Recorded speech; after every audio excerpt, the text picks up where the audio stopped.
ہر دور میں اللہ نے اپنی قوم کی ہدایت کے لیے نبی بھیجے۔ انہی میں سے ایک تھے حضرت موسیٰ علیہ السلام، جنہیں کلیم اللہ کہا گیا، یعنی جس سے اللہ نے خود بات کی۔ ان کی کہانی صبر، ایمان اور ہمت کی کہانی ہے، ایک بچے سے لے کر نبی بننے تک کا سفر، جس میں اللہ کی مدد ہر قدم پر نظر آتی ہے۔ مصر میں اس وقت ایک ظالم بادشاہ تھا، فرعون۔ وہ خود کو خدا کہتا تھا اور اپنی رعایا سے اپنی پوجا کرواتا تھا۔ ایک دن اس کے خواب میں بتایا گیا کہ بنی اسرائیل کی قوم سے ایک بچہ پیدا ہوگا جو اس کی بادشاہت کو ختم کر دے گا۔ اس سے گھبرا کر اس نے حکم دیا کہ بنی اسرائیل کے ہر نوجات لڑکے کو مار دیا جائے۔ لیکن اللہ کی یوجنا سب سے بڑی تھی۔ جب موسیٰ پیدا ہوئے تو ان کی ماں بہت ڈر گئیں۔ اللہ نے ان کے علم میں الہام ڈالا، اپنے بچے کو ایک ٹوکری میں رکھو اور نیل ندی میں بہا دو۔ ڈرو مت، ہم اسے تمہارے پاس واپس لائیں گے اور اسے اپنا رسول بنائیں گے۔ ٹوکری ندی میں بہتی چلی گئی اور سیدھی پہنچ گئی فرعون کے محل کے پاس۔ فرعون کی بیوی آسیہ، جو نیک اور رحم دل تھی، اس نے بچے کو دیکھا اور کہا، یہ بچہ ہماری آنکھوں کی ٹھنڈک بنے گا۔ یہی بچہ فرعون کے گھر میں پلنے لگا، جسے وہ نہیں جانتا تھا کہ یہی اس کا انت ثابت ہوگا۔ وقت گزرا، موسیٰ علیہ السلام جوان ہو گئے۔ وہ دوسروں کی مدد کرتے، انصاف کرتے اور ظلم سے نفرت کرتے تھے۔ ایک دن انہوں نے دیکھا کہ ایک مصری سپاہی بنی اسرائیل کے ایک آدمی کو مار رہا ہے۔ موسیٰ علیہ السلام نے اسے روکنے کی کوشش کی، لیکن غلطی سے وہ سپاہی مر گیا۔ موسیٰ ڈر گئے، انہوں نے توبہ کی اور شہر چھوڑ دیا۔ وہ چل پڑے ریگستان کی طرف، بھوکے، پیاسے اور تنہا۔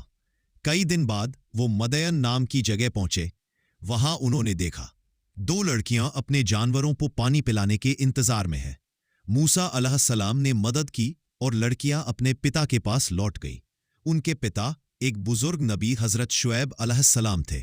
انہوں نے موسیٰ کو بلایا اور کہا، تم نیک انسان ہو، کچھ دن ہمارے پاس رہو۔ بعد میں انہوں نے اپنی ایک بیٹی کا نکاح موسیٰ علیہ السلام سے کر دیا۔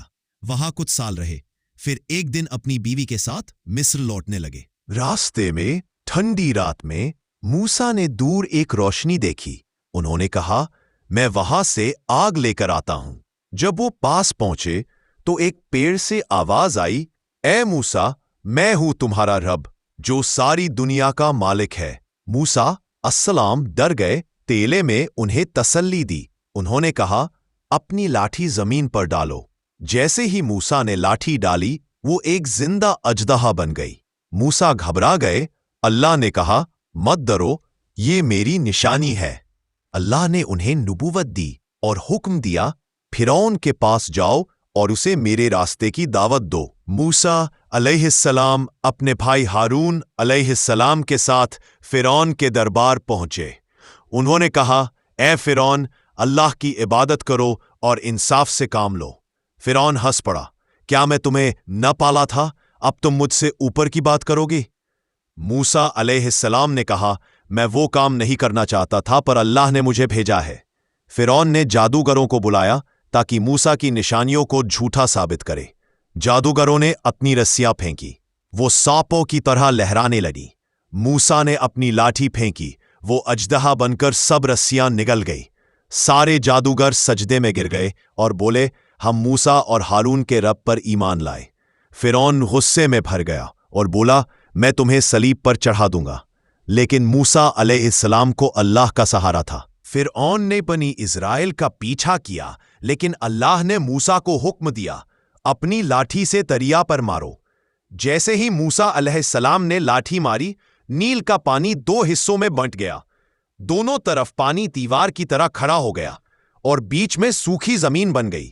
موسیٰ اور ان کی قوم اس راستے سے گزر گئے۔ جب فرعون اپنی فوج کے ساتھ پیچھے آیا تو اللہ نے دریا کو پھر سے جوڑ دیا۔ فرعون اور اس کی فوج ڈوب گئی۔ اسی وقت فرعون نے کہا، میں موسیٰ کے رب پر ایمان لاتا ہوں، لیکن اب بہت دیر ہو چکی تھی۔ بنی اسرائیل اب آزاد تھے۔